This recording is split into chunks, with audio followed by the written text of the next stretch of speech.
Okay there, so you're here to vote? Okay, here's your ballot. Your choices are DEEZ nuts, a total racist, or the guy who thinks that rent is just too damn high. I have decided in 2020 to run for president. To run for the President of the United States, you'd think that you'd need maturity, diplomacy, and a solid understanding of politics. But as history has shown us, all you really need is to appeal to a fervent group of people or just have a hilarious name. Stand and salute, because here are the 10 most ridiculous presidential candidates in US history. Number 1 is Lee Mercer Jr. Lee Mercer Jr. is an absolutely insane Democratic candidate who ran for president back in 2008. Mercer's website went into full detail on the hard issues concerning America, ones that he was determined to prove existed and then fix. These important issues included Governor William Perry wanting to kill him and his family, Jeb Bush being all in his House of Disease, and proving that the government owes him zillions of dollars in money. These are obviously nonsense claims, but one of the best was that he wanted to prove that the US had two governments, called Government Number 1 and, you guessed it, Government Number 2, and that he himself already owns Government Number 1. Mercer ran again in 2016 stating that he wanted to install a computerized government that he invented that can run everything. He truly believes that by digitally analyzing recorded information about a government, that he can create a computer version of that government. The new computerized government overlords will be used to sue the original American government along with other governments of the world. Well, sign me up! Number 2 is George Wallace. George Wallace was a US Democrat who served as the governor of Alabama for 4 total terms between the years of 1963 and 1987. He was also a blatant racist who strongly supported the segregation of black and whites in society. On June 11th, 1963, he stood in the doorway of the University of Alabama to physically block black students from enrolling. In 1968, he ran as an independent candidate for president but lost to Richard Nixon. But alarmingly, he received a surprisingly large amount of support from racist groups and the public. But he decided to tone down his prejudices and ran for the Democratic Party's presidential candidacy in the following election. On May 15th, 1972, a man named Arthur Bremer attempted to assassinate Wallace by shooting him 5 times. But Wallace actually survived and became paralyzed and ended up losing the 1972 election. In the years leading up to his death on September 13th, 1998, he renounced all of his previously held racist beliefs and asked African Americans for their forgiveness. Oh really? That's how you think racism works? You just live your whole life just hating on black people, and then all of a sudden, right before you die, just gonna be like, I love black people! Yeah, doesn't work like that. Sorry, bro. Number 3 is Cynthia McKinney.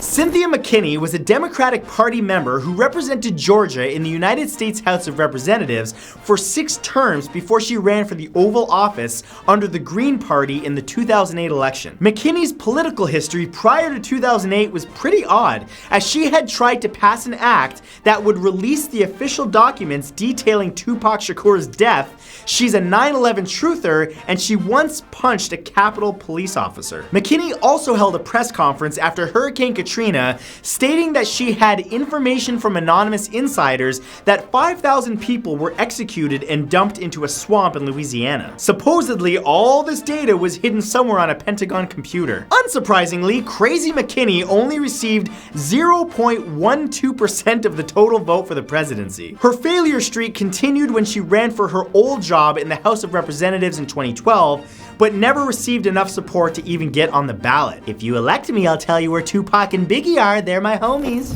Number 4 is Mike Gravel. Mike Gravel is a former Democratic senator from Alaska who attempted to secure the party's nomination for president in 2006. He managed to gain some attention due to his overly intense and amusing nature at the televised Democratic debates in 2007. But he also released 2 strange videos on the internet titled Rock and Fire. Both were supposedly avant-garde artistic videos created with the help of 2 teachers from the Otis College of Art and Design in Los Angeles. Rock involves him silently staring into the camera for a full minute, only to walk away and throw a large rock in a pond. Oh, but Fire is way more complicated. It's literally just footage of him at a fire, and then a long shot of the fire, almost for 8 minutes long. After failing to get the nomination, Gravel decided to switch to the Libertarian Party and run for the presidential nomination in 2008, but yeah, surprisingly he lost that too. Gravel has since retired from politics and now works for a company that deals in marijuana products, which seems like the sensible progression for a character like him. Number 5 is Ross Perot.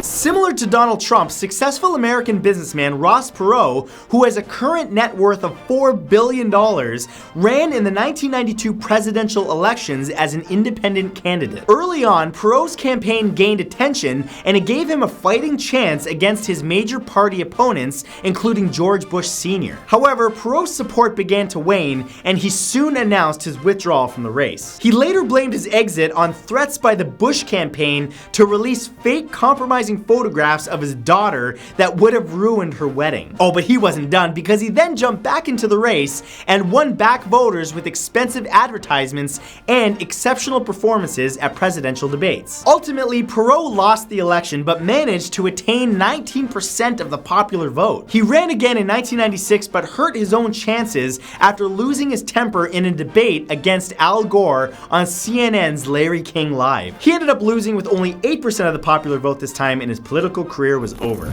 Number 6 is Joe Exotic. Joseph Maldonado, also known as Joe Exotic, is currently the director of the world's largest private zoo for tigers and ran as an independent candidate in the 2016 presidential election. Joe opened his park on October 14, 1999, and has since learned to perform magic, record music, and was awarded Best Crime Prevention by the United States Postal Service, whatever that means. Oh, but get this, Joe also has his own YouTube channel with tons of content, including his own self-produced music videos, live shows, and presidential messages. More than enough to convince any reasonable person that he's a total nutcase. I mean, who uploads videos to YouTube? In a campaign video for his presidency bid, Joe gets right to the important matters by declaring that he won't cut his hair or change the way he dresses. He states that he's gay, has had 2 boyfriends, has had kinky relations, tried drugs before, is broke as F, and has definitely never been convicted of animal cruelty. That's a really odd thing to add to the end. I have definitely never, ever been convicted of animal cruelty. Don't look into the past. Never happened. Everything's good. Vote for me. Number 7 is Jimmy McMillan. James Jimmy McMillan is an American politician and the chairman of the Rent is Too Damn High party, who ran for the Republican primaries in the 2012 presidential elections. McMillan's history includes serving in the Vietnam War, stripping, acting as a private investigator, and being a karate expert. During his campaign, he teamed up with loony candidate and politician satirist Vermin Love Supreme, and each vowed to be the other's running mate. Unfortunately, the Republican Party did not take McMillan's entry seriously, avoiding inviting him to the debates altogether or even putting him on the ballot. Over the course of his campaign, McMillan's catchphrase of "too damn high" became a popular internet meme. And on September 13th, 2012, he ended up abandoning his campaign for the primaries and turned his efforts towards becoming mayor of New York. Yeah, that makes sense. But on December 9th, 2015, Jimmy formally announced his retirement from politics. This is probably a good thing for American politics, considering the amount of ridiculousness coming from this one man alone was just too damn high. Number 8 is Jonathan Albert the Impaler Sharkey. Jonathan Sharkey is an ex-professional wrestler known as the Impaler who ran for president as an independent twice, once in 2004 and again in 2008, before running for the Republican candidacy in 2012. When he isn't trying to become president, the Impaler seems to spend his days trying to win an imaginary contest for most despicable person on the planet. You see, Sharkey has received 2 separate restraining orders from 16-year-old girls and practices actual vampirism.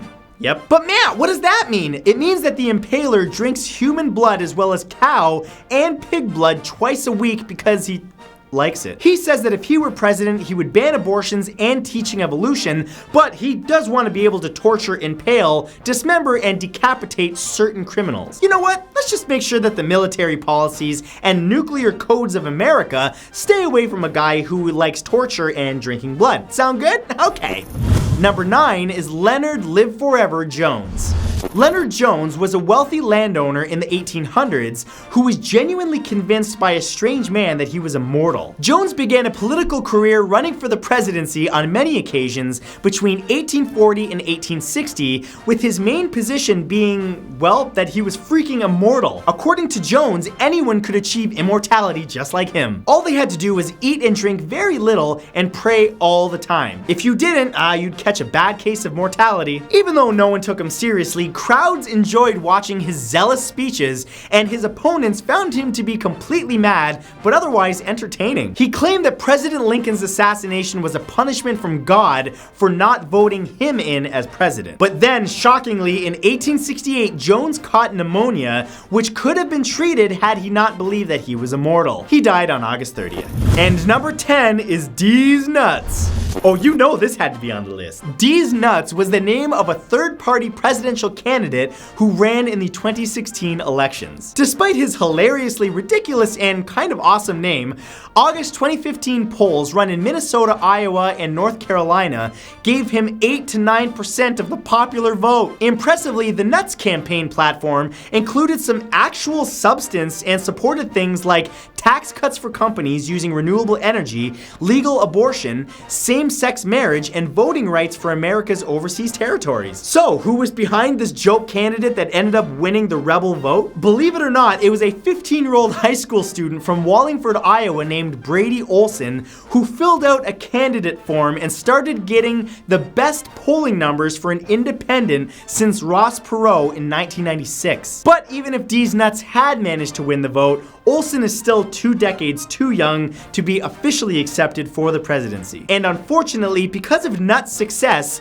the Federal Election Commission announced a future punishment for any funny or disingenuous political candidate. Sorry everyone, but there goes any potential to see any comeback for DEEZ nuts and his possible future running mate, Dadass. So, those were the 10 most ridiculous presidential candidates in American history. Today's question is, what other ridiculous presidential candidates do you know of that have ran? Leave your response below because I'll be reading through them and I'm going to pin the best one to the top. But as always, thank you guys so much for coming by today. Remember to come back tomorrow and every weekday at 3 p.m. Eastern Standard Time because I'll have a brand new video for you. I'll see you then.